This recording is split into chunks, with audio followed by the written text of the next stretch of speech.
Movie की शुरुआत में हम मिरांडा नाम की एक साइकोलॉजिस्ट को देखते हैं जो कि क्लोई नाम की लड़की के साथ अपना एक सेशन ले रही थी और क्लोई के ऊपर ये नाम था कि उसने अपने फादर को मार दिया है और उसके बाद से उसकी मेंटल कंडीशन ऐसी हो गई है। और यहाँ पर क्लोई काफी ज्यादा गुस्से में आ जाती है जिसके बाद सिक्योरिटी गार्ड उसको ले जाते हैं। उस सेशन के बीच में क्लोई ने ये भी कहा था कि एक शैतान ने मेरे साथ काफी गलत किया है, लेकिन मिरांडा इस बात को ज्यादा सीरियस नहीं लेती और तब मिरांडा अपने हस्बैंड ड्यूगलेस से मिलने जाती है और वो उसे क्लोई की कंडीशन बताती है जिस पर ड्यूगलेस ज्यादा कुछ नहीं कहता और फिर मिरांडा अपने घर के लिए निकल जाती है। और ड्राइविंग करते वक्त मिरांडा की कार के सामने एक लड़की आ जाती है जिसे बचाते वक्त उसका एक्सीडेंट हो जाता है, लेकिन यहाँ पे मिरांडा को चोट नहीं लगती। जिसके बाद वो उस लड़की को उतरकर देखने लगती है और वो उस लड़की को देखती है तो उसके ऊपर कहीं सारे कट्स के निशान थे और उसकी बॉडी में से खून भी निकल रहा था। और तब अचानक से उस लड़की की बॉडी में आग लग जाती है जो कि मिरांडा को भी अपने अंदर ले लेती है और ये सीन यहाँ पर कट हो जाता है। और फिर मिरांडा को होश आता है और वो अपने आप को पेशेंट की ड्रेस में देखती है और ये देख के वो काफी ज्यादा शॉक हो जाती है कि वो अपने ही हॉस्पिटल में एक पेशेंट बन चुकी है। और यहाँ पर मिरांडा को पता चलता है कि उसे बेहोश हुए 3 दिन हो गए थे और उसके ऊपर ये नाम है कि उसने अपने हस्बैंड का मर्डर कर दिया है। और अब ये केस पीट हैंडल करता है और ये सारी बातें जब वो मिरांडा को बताता है तो मिरांडा काफी गुस्से में आ जाती है। और उसके बाद मिरांडा एक हॉस्पिटल के रूम में जाती है जहाँ पर क्लोई भी मौजूद थी। फिर क्लोई उसके पास आकर बैठती है और वो कहती है कि मुझे मालूम है कि तुम पागल नहीं हो, लेकिन अब तुम्हें सब पागल ही समझेंगे। जिसके बाद वो उसे एक न्यूज़पेपर का पेज देती है जिस पर बताया गया था कि डुगलस की मौत के टाइम यहाँ पर सिर्फ मिरांडा ही मौजूद थी। और अब यहाँ पे मिरांडा की मेडिसिन का टाइम था और उसे ये सोचकर भी बुरा लग रहा था कि वो जैसे पेशेंट को ट्रीट करती है अब वैसे ही उसके कलीग्स भी उसे ट्रीट कर रहे हैं। और यहाँ पर कुछ पैरानॉर्मल एक्टिविटीज भी होते हुए उसे महसूस होती हैं। और तब शीशे पर नॉट अलोन लिखा हुआ होता है जिसका मतलब अभी ये नहीं समझ पाती। और तब थोड़ी देर में मिरांडा नहाने के लिए जाती है सभी के साथ और वहाँ पर उसे वही लेडी दिखाई देती है और बाकी सब लोग इसे डराने लगते हैं। जिसके बाद ये यहाँ पर बेहोश हो जाती है और सबको ऐसा लगता है कि मिरांडा अपने आप को नुकसान पहुँचा रही है, यहाँ तक के पीठ को भी। और तब थोड़ी देर बाद मिरांडा का लॉयर उससे मिलने के लिए आता है। वो कहता है कि मेरे पास कोई भी प्रूफ नहीं है तुम्हें बेगुनाह साबित कराने के लिए, तो इससे बेहतर यही है कि तुम पागल बनने की ही एक्टिंग करती रहो। जिस बात पर मिरांडा को बहुत ज्यादा गुस्सा आ जाता है और वो यहाँ से चली जाती है। और तब यहाँ पर डुगलस का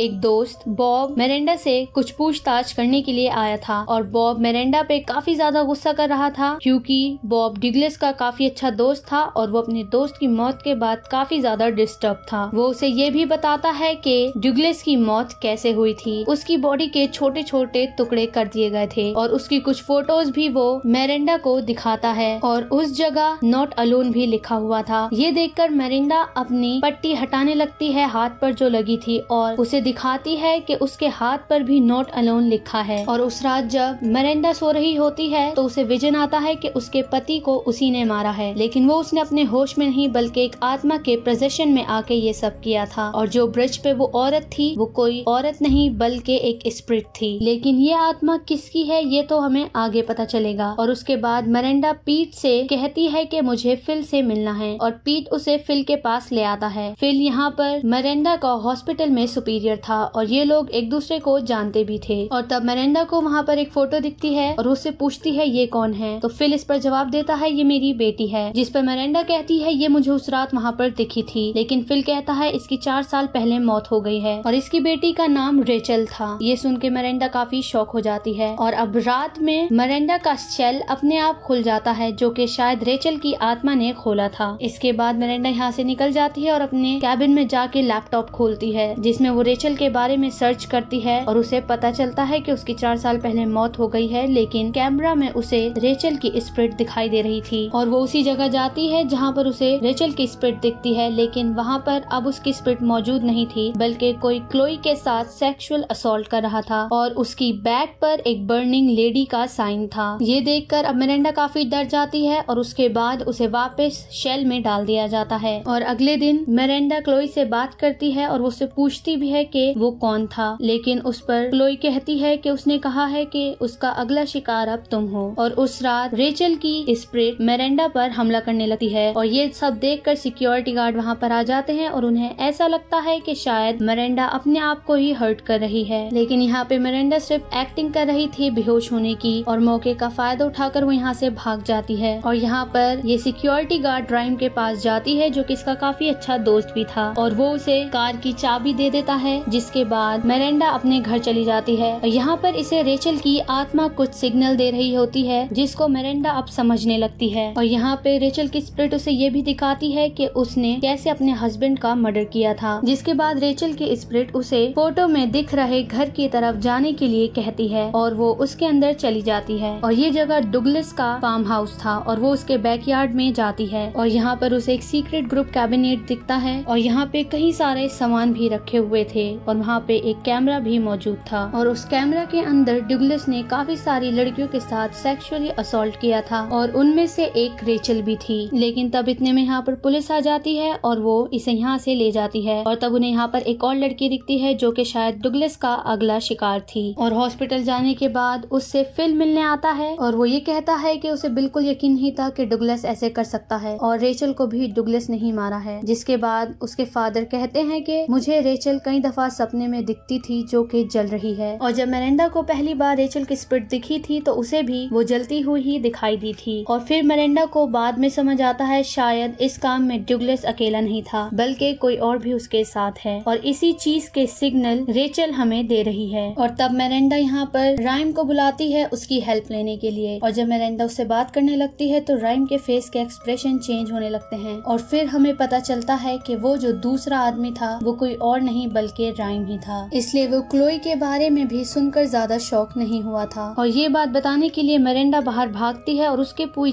उसके पीछे राइम भी भागने लगता है और उसे बेहोशी का इंजेक्शन लगाने वाला होता है। लेकिन तब मिरांडा ही राइम को बेहोशी का इंजेक्शन लगा देती है। लेकिन तब भी वो अपनी गन लेकर मिरांडा के पीछे भागता रहता है और तब वहाँ पर रेचल की स्पिरिट आ जाती है जो कि उसे डिस्ट्रैक्ट करती है और तब वो अपनी गन को गैस पाइप पर शूट कर देता है जिसकी वजह से हर तरफ गैस फैल जाती है और वहाँ पर आग लग जाती है जिसमें राइम जलकर मर जाता है। और यहाँ पे हमें राइम के पीछे टैटू भी दिखाया जाता है जिससे हम समझ जाते हैं कि क्लोई के साथ उस दिन राइम ही मौजूद था। तब वहाँ पर पेट भी आ जाता है और वो मिरांडा से माफी मांगता है उसका यकीन ना करने की वजह से। और फिर हमें 1 साल बाद का सीन दिखाया जाता है जिसमें क्लोई और मिरांडा साथ में जा रहे होते हैं और तब क्लोई एक टैक्सी में बैठ के चली जाती है और तब मिरांडा को एक छोटा बच्चा दिखाई देता है जिसकी तरफ एक ट्रक आ रहा होता है और तब अचानक से वो ट्रक उसे टक्कर मार देता है लेकिन उस बच्चे को कुछ भी नहीं होता। और अगले ही पल मिरांडा को उसी बच्चे का पोस्टर दिखाई देता है जो कि काफी वक्त से मिसिंग था। यानी कि मिरांडा के पास स्पिरिट्स को देखने की पावर है और ये दिखाते हुए ही इस मूवी की एंडिंग हो जाती है।